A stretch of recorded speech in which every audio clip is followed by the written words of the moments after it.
दुनिया के 11वें सबसे अमीर बिजनेसमैन मुकेश अंबानी अपने 16 लाख करोड़ रुपए से ज्यादा के साम्राज्य को अगली पीढ़ी को सौंपने के लिए प्लान कर रहे हैं।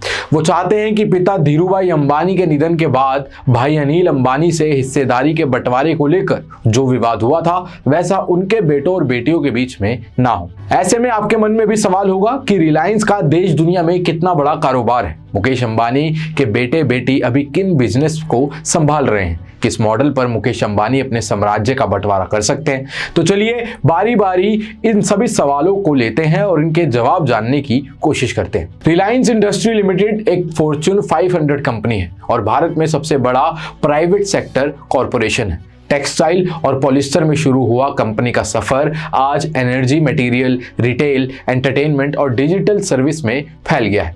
रिलायंस के पास सिंगल लोकेशन पर दुनिया की सबसे बड़ी रिफाइनरी है। रिलायंस का साम्राज्य आज 217 अरब डॉलर यानी करीब 16 लाख करोड़ रुपए का हो गया है। ये New Zealand, Iran, Peru, Greece, Kazakhstan जैसे देशों की जीडीपी से भी ज्यादा है। रिलायंस प्राइवेट सेक्टर में कस्टम और एक्साइज ड्यूटी का सबसे बड़ा प्लेयर है। रिलायंस के कोई ना कोई प्रोडक्ट या सर्विस का इस्तेमाल लगभग हर भारतीय करता है।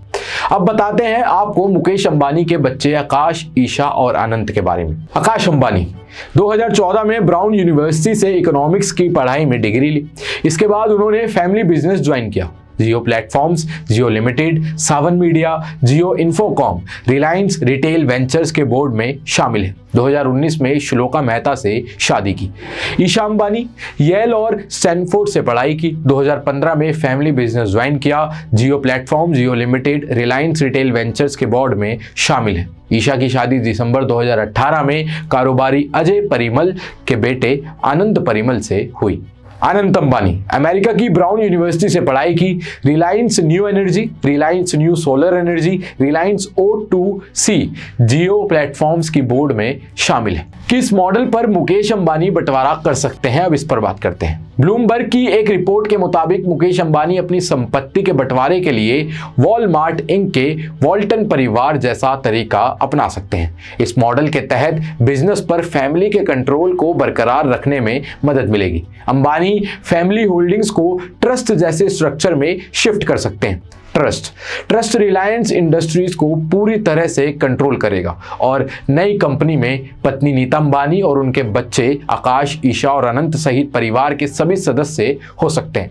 पूरा परिवार संयुक्त रूप से पूरे साम्राज्य को देखेगा। यह मौजूदा ऑयल और पेट्रोकेमिकल, टेलीकॉम व रिटेल बिजनेस को डिवाइड करने का बेहतर विकल्प हो सकता है। कंपनी की फाइलिंग के अनुसार रिलायंस इंडस्ट्री में अंबानी परिवार की मौजूदा हिस्सेदारी मार्च 2019 में 47.27% से बढ़कर 50.6% हो गई है। रिलायंस का मार्केट कैपिटलाइजेशन 217 अरब डॉलर यानी कि करीब 16 लाख करोड़ रुपए का है। फोर्ब्स के अनुसार मुकेश अंबानी की नेट वर्थ 93.2 बिलियन डॉलर यानी करीब 6.9 लाख करोड़ रुपीस है। 28 दिसंबर को धीरूभाई अंबानी का जन्मदिन था। इस मौके पर मुकेश अंबानी ने कहा था, युवा पीढ़ी अब लीडरशिप की भूमिका निभाने के लिए तैयार है।